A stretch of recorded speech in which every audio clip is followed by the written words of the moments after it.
এটা দেখো ফ্রিজের মধ্যে গুলা করে রেখেছিলাম, সেদ্ধ চাল ব্লেন্ডারে পিষে ফ্রিজের মধ্যে গুলা করে রেখেছিলাম। তো এই গুলাটা দিয়েই আমি আজকে দেখো আজকে আমি পিঠা বানানোর রেসিপিটা দেখাবো। তো এই গুলাটা আমি অনেক সময় আগে বের করে রেখেছি ডিপ ফ্রিজ থেকে। দেখো, তো এইটাই আমি আজকে এইটা দিয়ে চিতই পিঠা বানানোর রেসিপিটা দেখাবো। ঠান্ডা গুলা দিয়ে কিভাবে চিতই পিঠা বানানো হয় গুলাটা গরম করে, তো সেই রেসিপিটা তোমরা আজকে দেখবে। এখানে দেখো আমার অনেক খানিক গুলা আমি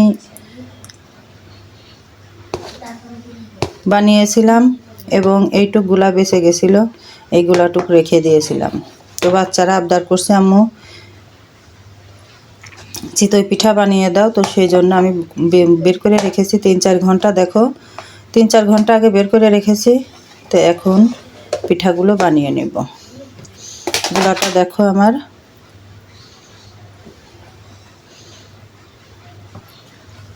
এই অবস্থায় আছে। চিতই পিঠা যখন বানাতে বানাতে দেখবে গোলাটা ঠান্ডা হয়ে গেছে, তখন কিন্তু আর পিঠা ফুলতে চায় না। তো তখন এইভাবে একটু জাল করে গরম করে নেবে। দেখো আমি জাল করে গরম করে নিচ্ছি।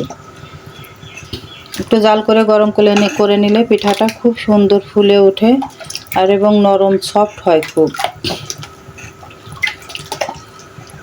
তো দেখো আমি এইভাবে গরম করে নিচ্ছি। এই গুলাটা দিয়ে আমি চিতই পিঠা বানাবো।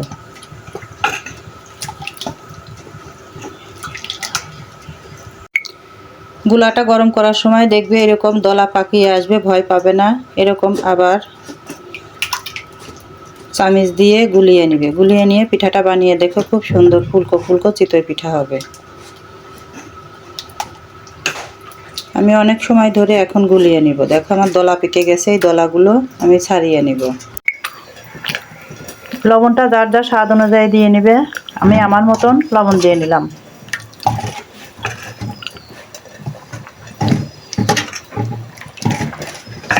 এভাবে খুব বেশি সময় ধরে এভাবে গুলাটা তৈরি করে নিতে হবে।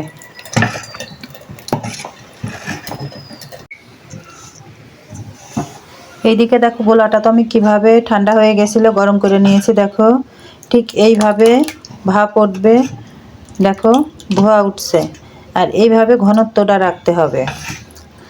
যদি ভিজাতে চাও তাহলে আরেকটু পাতলা করবে, আর যদি মুখে খেতে চাও তাহলে এইভাবে রাখলেও হবে, আর সামান্য একটু পাতলা করলেও হবে। তো মুন্নি কিচেন মানে ঘরোয়াভাবে সিম্পল আইটেমে যারা একেবারেই পারো না তাদের কথা মাথায় রেখে মুন্নি রান্নাগুলো তোমাদের সামনে উপহার দেয়। তো দেখো পিঠা বানাতে বানাতে গুলা যখন ঠান্ডা হয়ে যাবে, বা পিঠা বানানোর গুলা কিভাবে তৈরি করা হয় সেটা আমি আরেকটা ভিডিওতে দেখাবো। এখানে গুলা ঠান্ডা হয়ে গেছিলো, তো সেই জন্য আমি গুলাটা গরম করে নিয়েছি কিভাবে, সম্পূর্ণ ভিডিওটা তোমাদের মাঝে শেয়ার করলাম। তো এখন খোলাটা কিভাবে তৈরি করব দেখো, যেহেতু আমি গ্যাসের উপরে বানাবো তো সেটাই আমি দেখাচ্ছি। দেখো, তো এদিকে লোহার ছাঁচ গ্যাসের উপর বসিয়ে দিয়ে গরম হয়ে যাওয়ার পর দেখো একটু তেল ব্রাশ করে দেব। তো তেলটা যখন গরম হয়ে উঠবে তখন এইভাবে পুরাটা তেল আমি ব্রাশ করে দিব। দেখো, তো প্রথম অবস্থায় খোলাটা হাই হিটে গরম করে নিতে হবে। তো খোলাটা দেখো আমার গরম হয়ে গেছে। এখন মিডিয়াম হিটে আমি খোলাটা বসিয়ে রাখছি। তো মিডিয়াম হিটেই আমি কিন্তু পিঠাগুলো তৈরি করব। তো এইদিকে দেখো গুলার ঘনত্ব, এটা কিন্তু আমার সিদ্ধ চাল এবং ভাঙানো গুঁড়া। তো এই গুঁড়া দিয়েই আমি তোমাদের পিঠার রেসিপিটা দেখাচ্ছি। সিদ্ধ চাল কিভাবে সরা পিঠার জন্য বা এই চিতই পিঠার জন্য তৈরি করতে হয় সেই প্রক্রিয়াটাও আমি তোমাদের দেখাবো। তো দেখো, বিসমিল্লাহির রহমানির রহিম।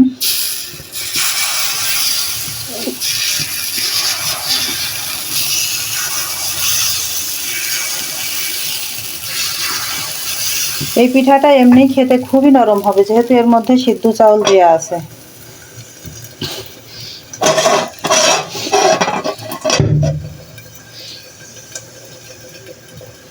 তো পিঠাটা হওয়ার পরে আমি দেখাচ্ছি। তো দেখো মাশাআল্লাহ পিঠাগুলো আমার খুবই সুন্দর ফুলকো ফুলকো হয়েছে। দেখো পিঠাটা খুবই নরম হবে। দেখো দেখো অনায়াসে উঠে যাচ্ছে। যারা একেবারেই পারো না তারা আমার এই রেসিপিটা ফলো করে দেখো, খুবই সুন্দর হবে পিঠাগুলো। দেখো আমি তো তোমাদের যা কিছু করি তোমাদের সঙ্গে শেয়ার করি, দেখো A to Z।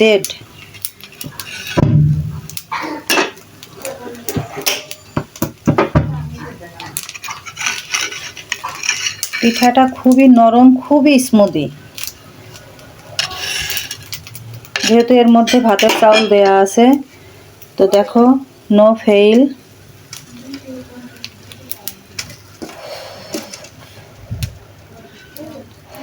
দেখো এর মধ্যেই এই গুলাটুকু দিয়ে পিঠাগুলো করে নেব। আর গুলার ঘনত্ব দেখো, আঙুল ডুবালে আঙুলের সঙ্গে একেবারে লেগে যাবে, সহজেই পড়বে না। তার মানে বুঝতে হবে আমার গুলাটা পারফেক্ট হয়ে গেছে।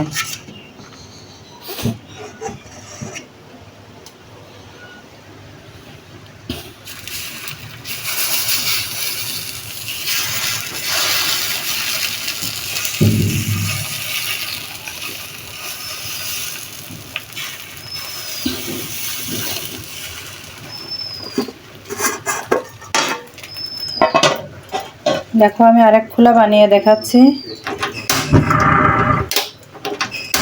গ্যাসটা আমি অফ করে দিয়েছিলাম, আবার অন করে দিলাম। দেখো আরেক খোলা বানিয়ে তোমাদের দেখাবো। মিডিয়াম হিটে কিন্তু পিঠা বানাতে হবে। দেখো পিঠা বানাতে হবে আর এইভাবে ঘুরতে হবে। দেখো এইভাবে ঘুরতে হবে।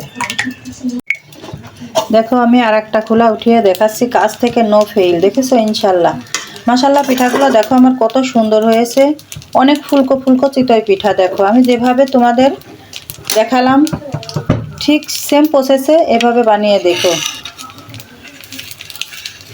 দেখো অনায়াসে উঠেও যাচ্ছে, আমার খোলার সঙ্গে কিন্তু লেগেও যায় নাই।